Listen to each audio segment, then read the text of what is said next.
Kolyaskalarimizni orasida, ya'ni прогрушникlar orasida hammasi ham amortizatsiya bo'lmaydi. Bu kolyaskamiz yumshoq amortizatsiyaga ega bo'ladi. Ichlari ham keng. Bu eng trendga chiqqan modellarimizdan. Vesi ham juda ham og'ir emas, 7,5 kg bo'ladi. Yig'ilishlari juda ham ixcham bo'ladi, kichkina bo'lib.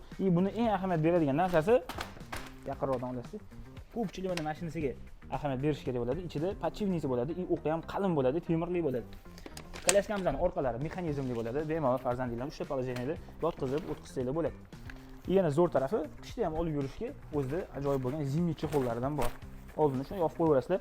Bu ham qalin suv o'tkazmaydigan material, yomg'irlarni o'tkazmaydi. Keyin yana bitta ahamiyat beriladigan jihati bo'ladi. Yig'ganingizdan keyin ko'p chimadan kolyaskalarni ruchkasi bittalik bo'ladi. Bunda как chimadanni ikkita qilib chiqarilgan bo'ladi. Prochniy bo'ladi, liqillab ketmaydi.